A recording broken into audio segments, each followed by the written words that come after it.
The American people certainly have an opinion on what institution is the worst at handling the coronavirus outbreak, and I bet you can guess which one it is. The $2 trillion rescue package is still loaded with garbage, and Joe Biden says he knows who's to blame for the new unemployment numbers. All that and more. I'm Bobby Everly. This is a 13-minute news hour. God bless the United States of America.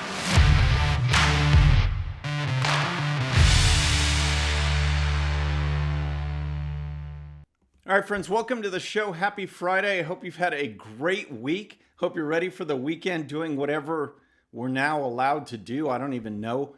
But we're going to get into some news.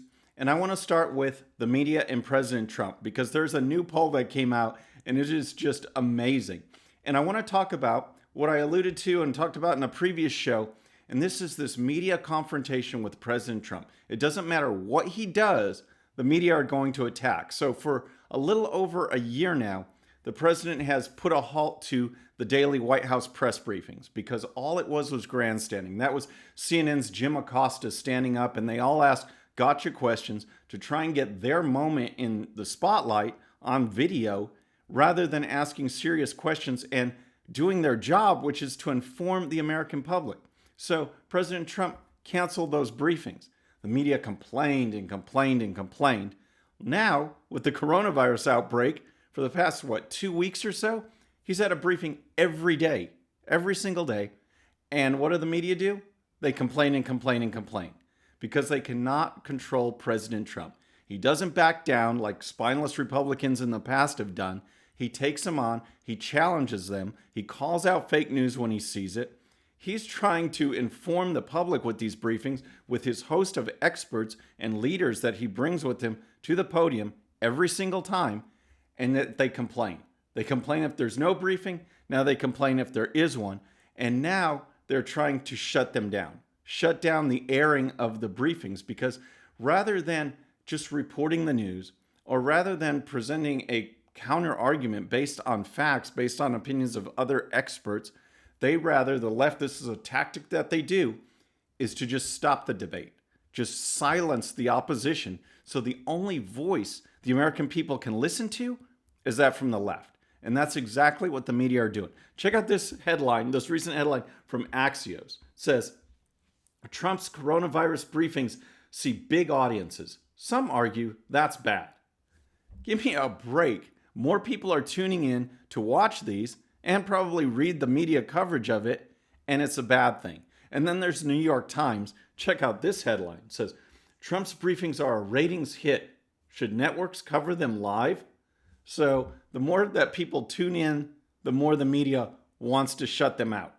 That sends a message right there, and it shows you what they're all about. And what's funny, this is just a side note. I'm going through Twitter last night, and up pops a New York Times ad. And I just want to put that up on the screen. This is what they actually say. Pursuing the facts takes courage, perseverance, and you. Seriously, this is what they're saying. So we had Axios headline, we had New York Times, and of course, this little clip from Rachel Maddow over at MSNBC. If it were up to me, and it's not, I would stop putting those briefings on live TV. Not out of spite, but because it's misinformation. If the president does end up saying anything true, you can run it as tape. But if he keeps lying like he has been every day on stuff this important, all of us should stop broadcasting it. Honestly, it's going to cost lives. All right, so you can see where they're going with that. Well, guess what? The verdict is in. There's a new poll. It was done by Gallup, and they surveyed leaders and they surveyed people, asking them of this list of leaders and institutions, which one do you have a favorable opinion or disapprove of their handling of the coronavirus outbreak? And the results are just stunning when you see the whole list, and we'll get into that. But here's a report from the Federalist. Of 9 leaders and institutions rated by Americans in a new poll on their response to the novel Wuhan coronavirus, the media fared the worst, and it's not even close. According to a new Gallup poll released Wednesday, the media was the only institution that scored a negative approval rating among the public, with only 44% of Americans approving of the way the media has covered the virus, 55% disapproving, making for a negative 11% rating. Wow, a negative 11% for the media on their handling of the coronavirus outbreak, their coverage, their message that they're sending to the American people. And here's more. The next institution to score the lowest among the people was Congress, which garnered a 59% approval rating to 37% who reported disapproving. Trump landed at 60% approval rating to 38% saying otherwise. The poll was conducted March 13th through 22nd and surveyed a random sample of 1,020 adults through telephone interviews aged 18 and older in each state in the District of Columbia with a 4% margin of error. So here's the chart. Here I went to the Gallup site and saw their actual readout, their actual results from this poll. And I want to put this survey up because it shows all the institutions that were actually listed, actually asked, and the respondents gave their opinion on it. So we have things like hospitals, daycare, state governments, your employer, and then of course we have the vice president and President Trump. Every single category received a net positive rating except for the media. Except for them, they're the only ones that scored a negative, a disapproval higher than their approval. That says a lot right there. And when they start to complain, when they start to cry, then you've got to ask yourself, okay, what's this all about? Are they really upset? Or do they just see that their agenda is not being allowed to advance, that someone's actually countering them on it, and they don't know what to do? They're just stunned. They're in disbelief. The American people sees their agenda, and they're not buying it.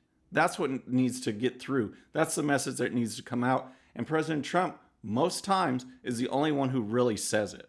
So next, I want to go over this $2 trillion rescue package, because you've seen that, late Wednesday night, early Thursday morning, the Senate unanimously, 96-0, approved the package. The House had loaded their version with garbage. Now they're trying to reconcile it. Looks like they come to a deal. Probably vote on it this morning, unless there's some hangups right there and people have to fly back to D.C. instead of a voice vote. Well, I want to go over some of the stuff that's in there and see some of the garbage Green New Deal stuff got kicked out, but there's still a lot to complain about. Here's a report from the Washington Times. The bill will give $500 billion in direct payments to the American public, bolster unemployment insurance with a surge of $250 billion, provide $500 billion in loans to big business, and create a $350 billion loan program for small businesses.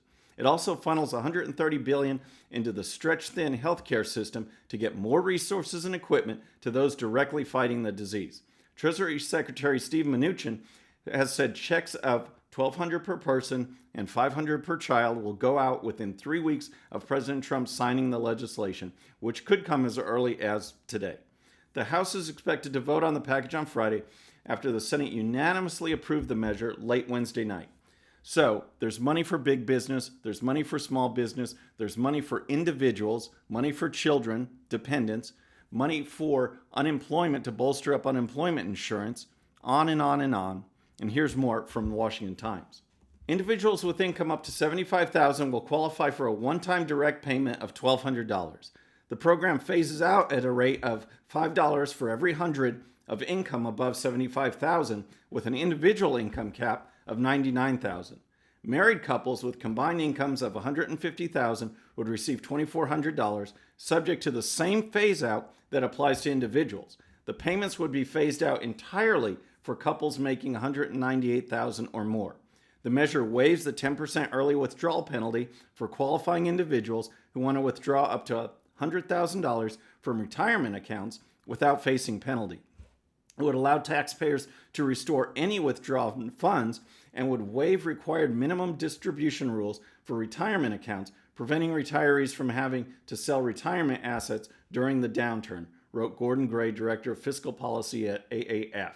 All right, so that's what's going on. But whenever you have massive spending, regardless of if you say that this is a good spending bill, which we could argue about this, if it may be needed now, but the whole situation, as you followed me for weeks, was not necessary. But they always load this stuff up with wasteful spending. And we talked about during the week, Nancy Pelosi was getting hammered for Green New Deal stuff, new requirements for cars and airplanes and just union things and just on and on and on. Well, guess what? Some of it still remained. Here's a report from Fox News. The $2 trillion spending package to boost the economy in response to the coronavirus crisis includes $350 million pot of money for migration and refugee assistance, the latest item in the legislative behemoth that is angering critics. While a number of items that Republicans objected to got trimmed in the final Senate bill, the migrant and refugee assistance item actually increased by $50 million to $350 million. That's more than the bill put forward by the House Democrats earlier this week, which included $300 million in migrant and refugee assistance for the State Department. Seriously, $350 million for that.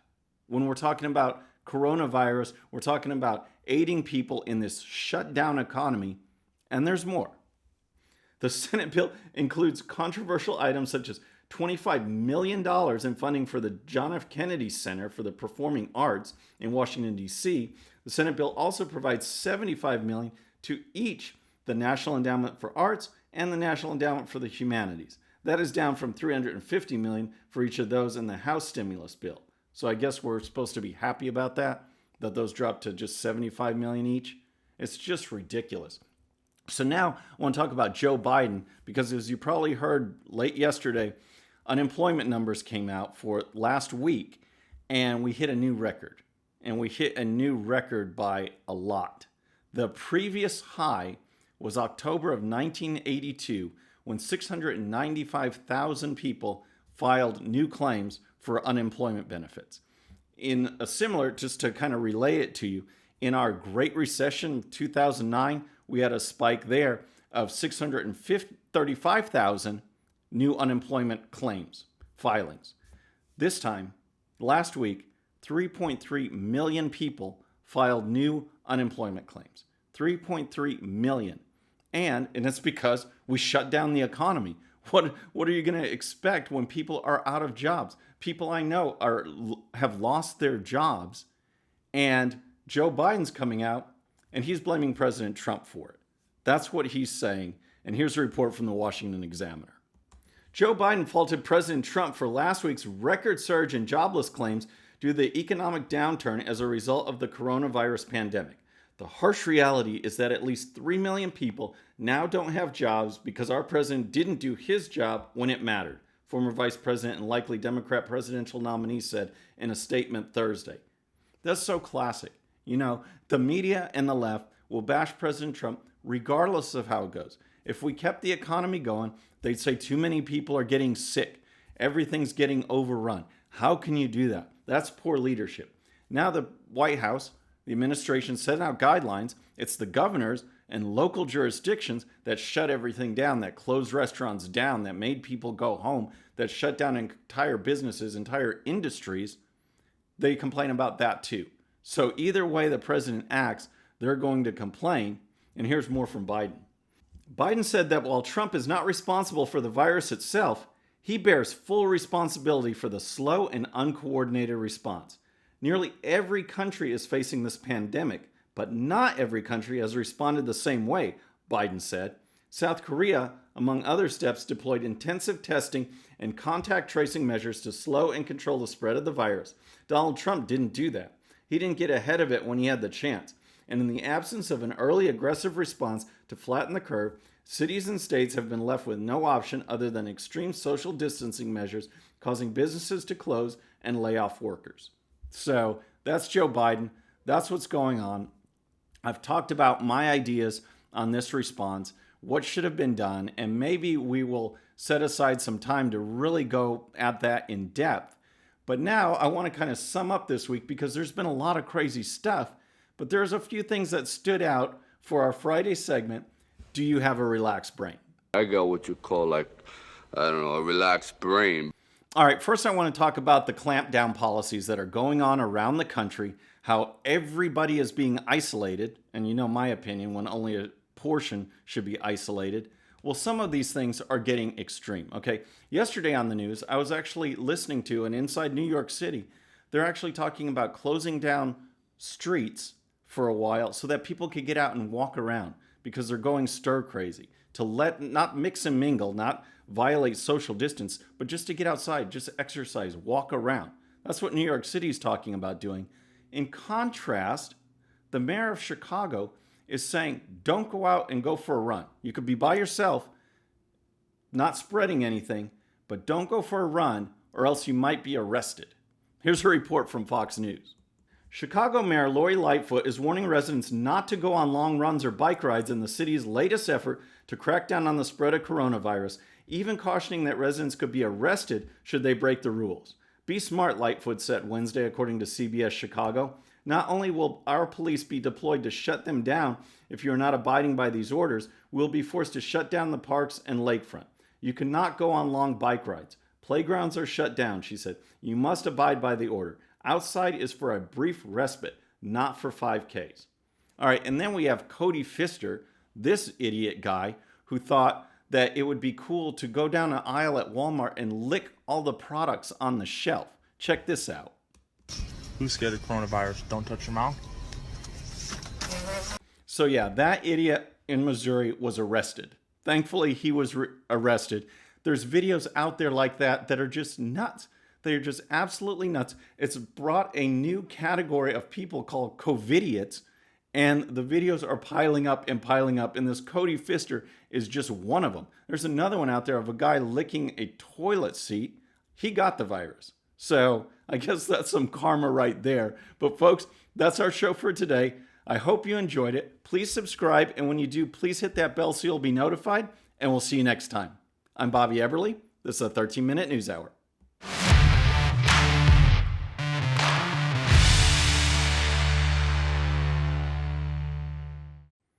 Okay, friends, just a little reminder before you go, and no, this does not count against my 13 minutes. Please hit the subscribe button below and tell your friends. And if you happen to miss our last show, you can check it out right here. And also for great conservative news and commentary, please check out GOPUSA.com. All right, folks, we'll see you on the next show. Have a great day.